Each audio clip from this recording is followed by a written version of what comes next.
송영무 국방부 장관 후보자가 해군 참모총장 재직 시절에 불거진 이 군납비리 사건의 내부 고발자에게 전화를 걸었다고 합니다. 그래서 회유한 정황이 담긴 녹취록이 공개돼서 또 논란이 일고 있습니다. 먼저 송영무 후보자 당시 군납비리와 어떤 관련이 있는 건지 설명을 좀 들어보겠습니다. 어떤 연관이 있는 겁니까? 네, 송영무 국방부 장관 후보자가 당시 계령대 근무지원단이 비공개 수의계약을 통해서 해군에서 비품을 구입을 했습니다. 네. 그래서 해군 측에 9억여 원의 손실을 끼쳤는데요. 이 문제를 김영수 전 해군 소령이었죠. 2006년에 문제를 제기를 했습니다. 그런데 내도록 어떤 문제에 대한 답이 없었습니다. 그러니까 3년이 걸렸군요. 형사처벌, 관련자들이 형사처벌 받을 때까지. 네, 그렇습니다. 그래서 2009년에 31명이 형사처벌을 받았는데 공교롭게도 그 시기가 그러니까 지금 현재 송영무 후보자가 당시 해군 참모총장이었던 시기와 겹칩니다. 네. 2006년 11월부터 2008년 3월까지가 송영무 당시 해군 참모총장이 집권하던 시기였거든요. 아하, 그렇군요. 그러니까 당시에 해군 이 납품 비리가 있었고 이거를 또 내부 고발자 그러니까 양심적인 이 고발을 했는데 네. 이게 해결되지 않고 3년 동안 질질 끌었던 그 기간에 바로 송영무 당시 해군 참모총장이 재직하던 시절이다. 그러니까 이 부분에 대해서 의혹이 제기되지 않겠냐. 그러니까 무마를 하거나 덮거나 축소했거나 이런 의혹이 제기될 수 있는 부분이군요. 자, 그런데 이 청문회를 앞두고 송영무 후보자가 이 김영수 전 소령에게 먼저 전화를 걸었다면서요. 어떤 녹취록입니까? 내용은?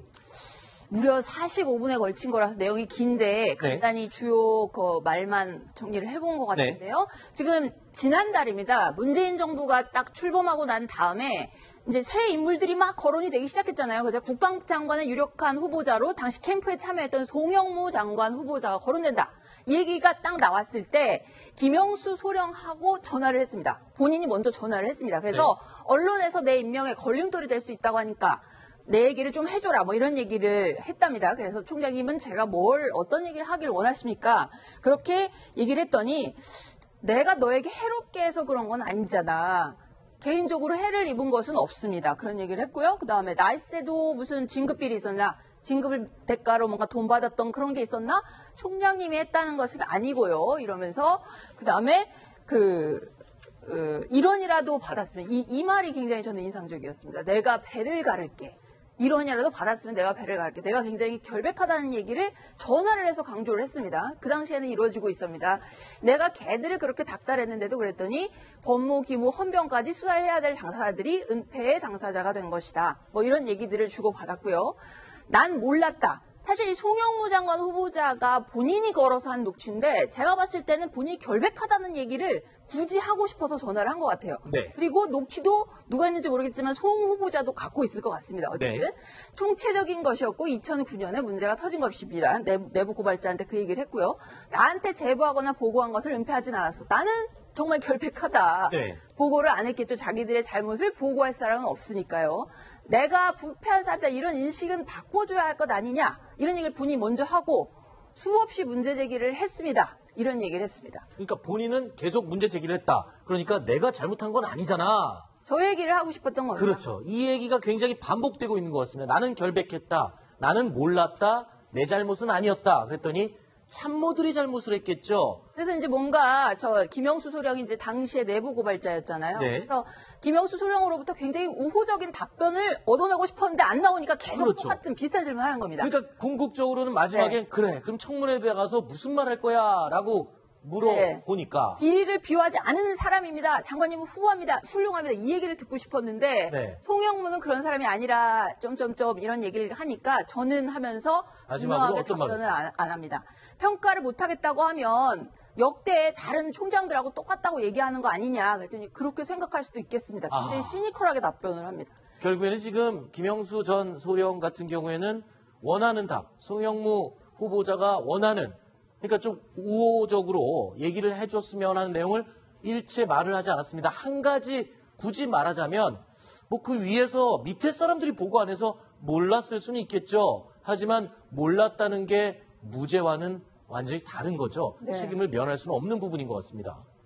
자, 청문회가 시작되고 김영수 전 해군 소령이 증인으로 출석할 경우 과연 어떤 증언이 나올지는 진짜 지켜봐야 될 것 같습니다. 그렇죠? 그런데 지금 계속 보신 그런 녹음 그리고 녹취 내용이 사실 회유가 핵심은 아닌 것 같습니다. 네. 오히려 강직하고 또한 내부 고발자였던 그런 김영수 전 소령의 입으로 송영무 후보자가 당시에 그 비리와 관련이 없다는 거를 그걸 보여주는 증거가 아닌가 싶은데요. 물론 앵커님 말씀하신 대로 청문회 장에서 이제 선서를 하고 어떻게 증언할지 지켜봐야겠습니다만 지금 송영무 후보자가 또 국방부 기자실을 찾아서 먼저 밝힌 게 하나 있습니다. 이게 언론에 잘 보도가 안 되는 것 같은데 이게 계룡대 근무지원단이 해군 비품을 구입하는 데 있어서 수의 계약을 했다. 그게 비리다라고 해서 처벌받은 거 아니겠습니까? 네. 그런데 해군참모총장이 계룡대 근무지원단과 관련이 없습니다. 네. 해군의 비품을 산 사람, 해군이 비품을 샀다고 해서 해군 문제는 아니거든요. 산 사람들의 문제이기 때문에 이게 송영무 당시 그 해군참모총장의 문제다라고 몰아간다면은 글쎄요, 법적으로는 전혀 맞지 않는 것 같습니다.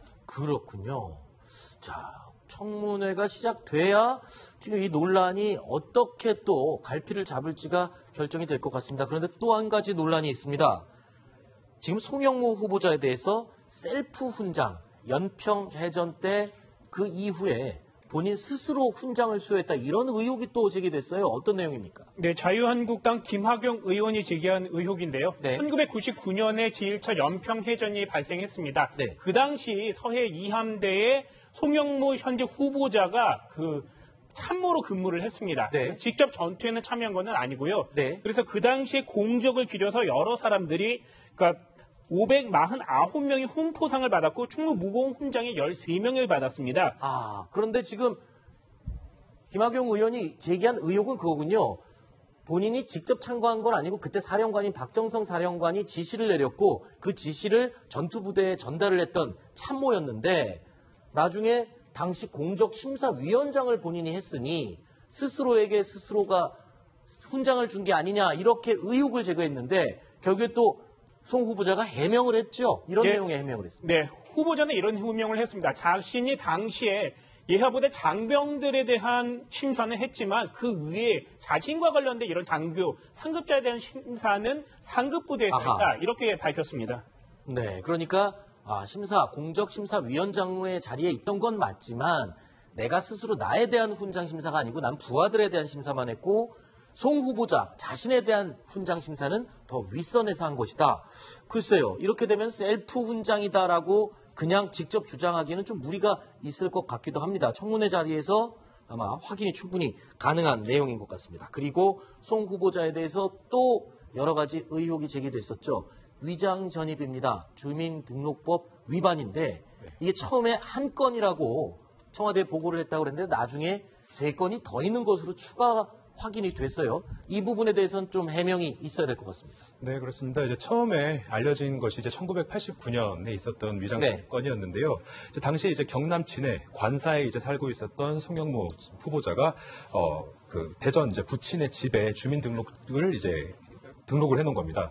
그래서 군인 공제에서 이제 아파트를 분양을 받았기 때문에 한 것이다라고 이제 해명을 했는데 당시 이제 1991년에 알고 봤더니 1991년에도 서울 영등포구에 있는 한 아파트에 영등포구의 한 아파트에 거주를 하면서 담보대출 조건으로 주민등록을 이전을 한 겁니다. 네. 대전에 있는 아파트로. 그러니까 원래는 청와대는 89년도 것만 보고를 했는데 나중에 알고 보니 추가로 3건이 더 나온 거잖아요. 거기에 지금 두 번째까지 설명을 해주신 거고요. 네, 그렇습니다. 근데 그게 지금 암투병 중인 부친을 위해서 아파트 분양을 받기 위한 목적이었다. 요 두 가지는 그렇게 해명을 했고요. 네, 맞습니다. 자, 3번째 또 영등포구 C 아파트에 계속 살고 있으면서 대전에 있는 형님 댁에 주민등록을 또 옮겼습니다. 네. 그 의혹에 대해서는 또 이렇게 해명을 했네요. 네, 그거에 대해서 이제 신규 세입자의 요청이 있었기 때문에 한 것이다. 하지만 이제 주소지를 옮긴 것은 아니었거든요. 네. 그래서 영등포구에 있는 아파트에 거주를 하고 있으면서 대전 형 자택으로 이제 주소지를 옮겼고. 그러니까 주소지를 옮긴 거죠. 그러니까 예, 맞습니다. 몸은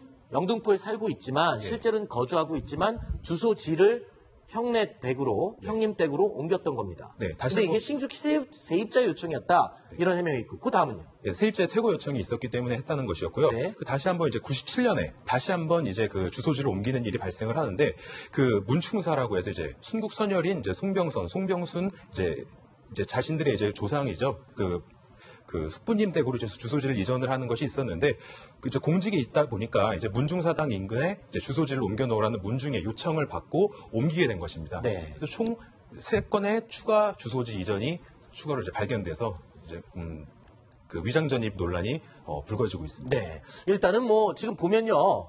4건 모두 사실로 확인된 내용이고요. 분명히 주민등록법 위반인 건 맞습니다. 실거주지가 아닌 다른 곳에 주소를 이전을 했기 때문에. 자, 그런데 다 개인적인 어떤 해명은 더 했는데 이 부분이 청문회에서 과연 어떻게 받아들여질지 그리고 또 청문위원들과 국민들은 어떻게 받아들일지는 청문회를 거쳐봐야 알 수 있는 부분인 것 같습니다. 자, 그런데 신정수 차장, 네. 정치부 기자들이 예상할 때는 지금까지 나온 뭐 셀프 훈장 논란, 또 위장 전입 논란, 뭐 이런 것들, 또 군납비리 의혹에 대해서 뭐 무마를 하려고 했던 이런 논란, 어떤 게 가장 심각하게 지금 쟁점이 될 걸로 예상됩니까? 여기에 소개는 안 됐는데 안 된 게 있어요, 또? 자유한국당의 네. 김학용 의원실에서 제기한 의혹인데요.